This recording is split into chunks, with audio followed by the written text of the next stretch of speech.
É o que eu estou tentando fazer. Ainda essa semana teve gente lá embaixo perguntando para mim, você não tem outra alternativa? Eu falei assim, tem. É um engenheiro civil que constrói uma casa. Mas veja, a casa não está escrito pensamento, ela não solta pensamento, ela não exterioriza, entende? O processo mental somático. Agora o livro não, ele está o tempo todo. Então veja, em vez de você fazer uma casinhola, faça um livro que seja pelo menos uma fortaleza, entendeu? Há uma cidadela do pensamento. O povo reclama dos meus catataus, meus calhamaços, mas veja, é uma cidadela. O povo tem dó de julgar fora, mesmo aquele que é contra as ideias, o conteúdo do meu livro, eles têm dó, não, um livro grandão desse, você não vai julgar fora, tal. E outra coisa, tem encadernado. Então, veja, o livro de peso é uma coisa, livro pesado é outra. Os meus livros não são tanto de peso, mas são pesados. Então, sendo pesados, eles podem subsistir. Eles vão viver mais tempo, entende? Então, é muito importante pensar nesse conteúdo substancioso do processo da ideia. A intenção aqui é justamente essa. O verbete aqui, já tem algumas coisas que eu já passei para as sessões novas. Aqui tem sessão sobre técnica, a sessão do crescendo, que é a crescendologia, e tem também a principiologia. São 4 aqui que eu já passei. Os originais lá não estão iguaizinhos. Eu estou trabalhando agora em aperfeiçoar os verbetes mais antigos para equalizar o estilo, para ficar tudo mais uniforme, sabe? Essa noite mesmo eu trabalhei nisso. Ô, Valdo. Agora, pouco a pouco, nós chegamos lá. Aqui, Valdo. Pode falar. Em tese, eu poderia falar que o segmento que eu fiz dos textos do Lastanosa seria o segmento do rastro textual dele, ou não? Porque na definição você colocou luz. Até um certo ponto é. Mas veja, você está dentro do vácuo, você está no circuito dele. Você está dentro da linha do trabalho dele. Agora, o processo dele, o que é? É a culturologia. Então, está tudo certo. Porque no caso... Há uma afinidade dentro do processo da culturalidade. Porque você colocou na definição, Valdo, é o testamento intelectual deixado pela consciência lúcida. Então, no caso... Não. Mas no caso, falando do Lastanosa, ele não estava lúcido na hora... Você está escrevendo sobre ele, mas o testamento é seu agora, não é dele mais. Mas no caso, minha pergunta é, eu acho que ele não era lúcido na hora de deixar esse rastro textual. Ele era sim. Era lúcido? É lógico. Senão ele não faria aquilo tudo que ele fez, colocar no castelo. Sim, mas ele escreveu só sobre moeda. Mas não interessa, só o que ele deu para a época. Você está vendo a Espanha como é que é hoje, tudo fechado? Olha esse caso agora que está ocorrendo lá. Esse negócio de aeroporto, de alfândega. São muito conservadores. Agora, há 400 anos, pensa bem. Não é isso? Difícil.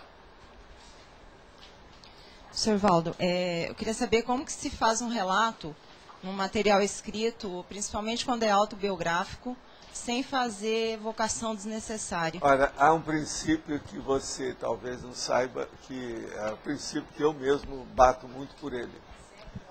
Minha tese é a seguinte: todo livro, antes de mais nada, é autobiográfico. Acabou. Mesmo aquele que não é narrativo, aquele que não tem a narratologia, entendeu? Ele é autobiográfico. Por causa das ideias da pessoa. Ela está colocando ali dentro, é autobiográfico.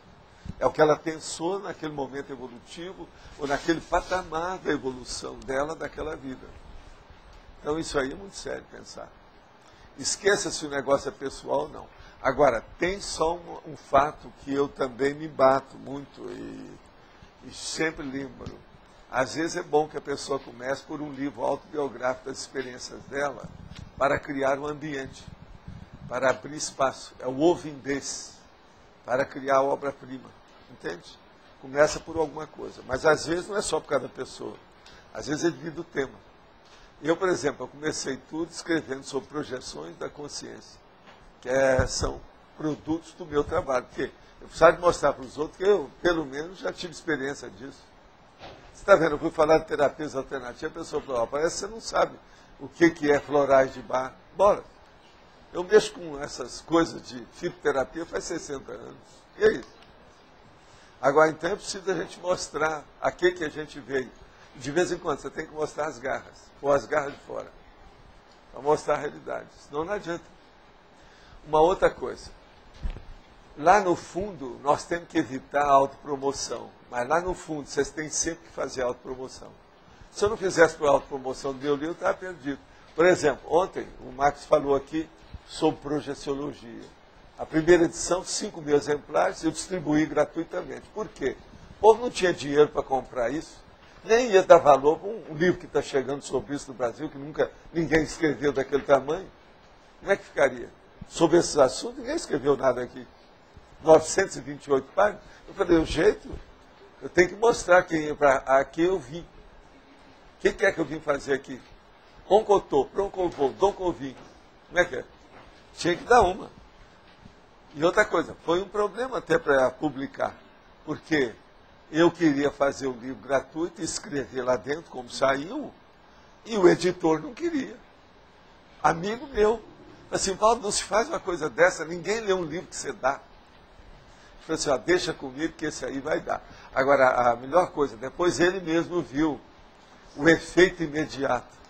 Na hora que eles começaram a fazer a colocação do livro, do texto, do jeito que devia para entrar lá, tinha 5 camaradas especializados naquelas máquinas que haviam antes do computador grande, a Composer. Então tinha 5 Composer, entende, trabalhando. E eles foram lá e falaram, e o nosso amigo ficou sabendo, que era gente que trabalhava, eram pessoas que trabalhavam, que era extensão do próprio trabalho da editora. Então eles falaram assim, olha, esse livro nós queremos. Todos os 5 queriam um volume a hora que saísse. Porque ele está explicando coisa que livro nenhum sobre esses assuntos tinha falado antes. E tem definição de tudo que você quer. Então, os composer, porque lá o meu amigo, ele dividiu, que está tomando conta disso, ele dividiu as 900 e tantas páginas lá, que era um monte, dividiu em 5 pessoas, para eles digitar aquilo rapidinho no composer, datilografar, etc. Tal, aquelas máquinas grandonas.